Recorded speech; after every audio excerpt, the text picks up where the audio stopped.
Tonton video ini sampai selesai agar Anda tidak gagal paham.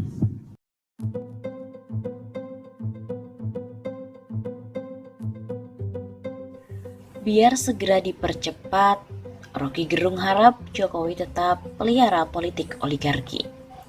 Pengamat politik Rocky Gerung dan juga pakar hukum tata negara Refli Harun berbincang-bincang perihal Habib Rizik Syihab yang dirasa membuat istana kelabakan. Rocky Gerung mengatakan kini Habib Rizik tinggal menunggu momentum yang tepat untuk melebarkan sayap politiknya.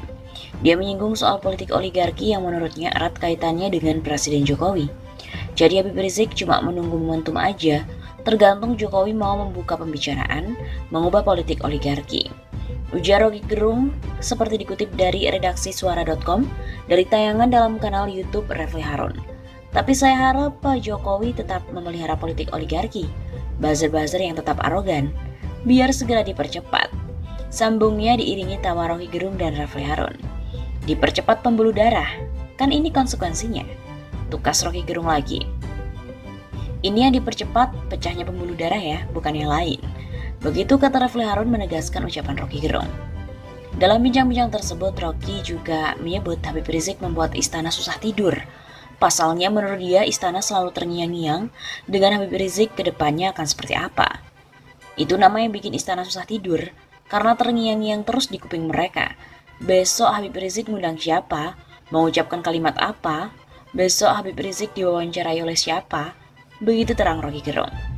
Oleh sebab itu, Rocky juga menuding pemerintah saat ini kehilangan fokusnya hanya karena masalah Habib Rizik yang lambat laun menurutnya akan berkembang.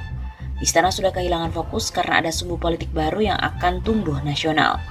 Perihal munculnya sumbu politik baru, Rocky Gerung lantas menyinggung keberadaan Gatot Nurmantio yang sebelumnya juga banyak disorot publik. Sumbu pendek atau sumbu panjang? Sumbu pendek hanya karena dari Menteng ke Petamburan, Gatot Nurmantio dan Habib Rizik. Begitu kata Rocky Gerung. Rocky Gerung juga menerangkan Habib Rizik nantinya akan datang pada momentum yang tepat. Habib Rizik bakal dijemput dengan paksa, video Brimob pun kepung Petamburan viral di medsos. Aparat Polda Metro Jaya mendatangi kediaman Imam Besar FPI Habib Rizik Syihab di kawasan Petamburan, Jakarta Pusat pada Rabu 2 Desember. Berbagai video mengenai situasi di Petamburan juga banyak beredar di media sosial Twitter.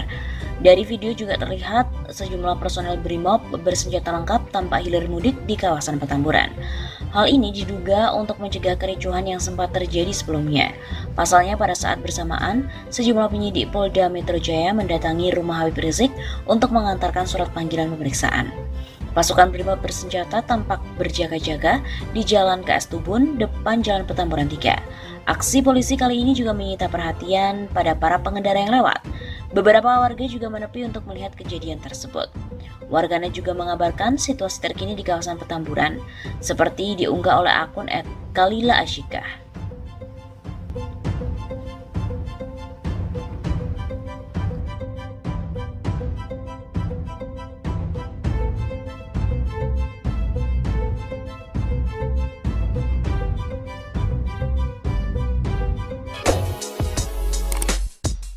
Istana terguncang. Gempa politik lebih dari magnitudo 6,5, berpotensi tsunami politik. Sibuk menyelamatkan diri dari amukan politik akibat salah urus dan salah kelola. Gelombang besar melawan kezaliman disertai gemuruh politik dari kami, sekalipun Syahganda Nainggolan, Jumhur Hidayat, dan Anton Permana harus mendekam di penjara. Kini pun dapat amunisi baru. Sambaran petir dari Imam Besar HRS dan juga Anies Baswedan membuat panik istana. Mencari dalih, mengkasuskan mereka berdua. Berhamburan mencari alibi dan juga perlindungan. Mula-mula disembrolkan melalui lonte, murahan sebagai provokasi, dan seorang minoritas kafir yang menyala-nyala bagai anjing mau menampar Anies Baswedan. Redup dan akhirnya tidak mempan. Skenario pun gagal total. Akhirnya petinggi militer mengancam, pengganggu persatuan dan kesatuan bakalan disikat. Siapa?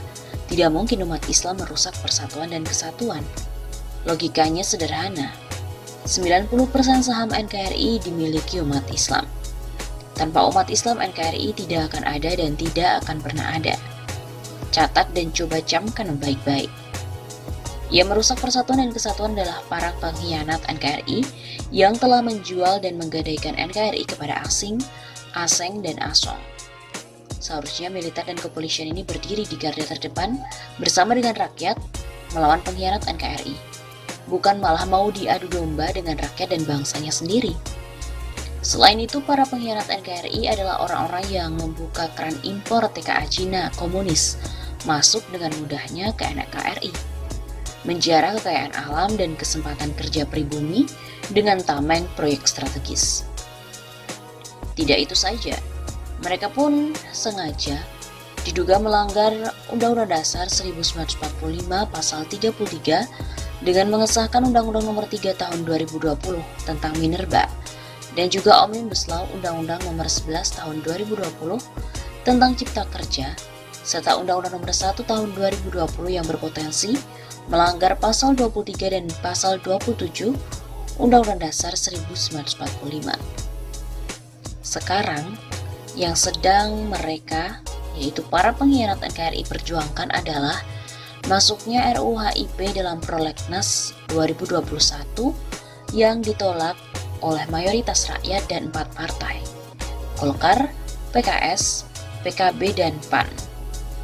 Gelombang massa umat Islam bangkit dan bergerak melawan serta menghentikan skenario besar para pengkhianat NKRI yang disupport Cina komunis dan anta-antainya. Upaya untuk kriminalisasi Imam Besar HRS dan Anies Baswedan melalui kerumunan Petamburan akan memicu gelombang besar yang menggoyangkan istana.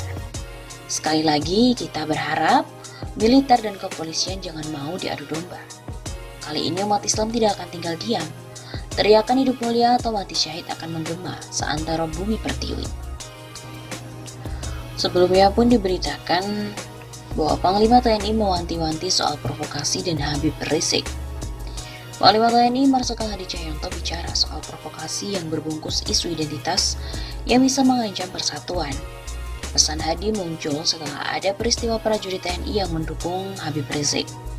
Seiring dengan kepulangan Imam Besar Habib Rizik ke Indonesia pada 10 November pekan lalu, muncul sebuah video viral prajurit yang menunjukkan simpatinya kepada Habib Rizik. Ada 2 kasus yang muncul. Pertama, kasus Kopda Asyari dari TNI Angkatan Darat.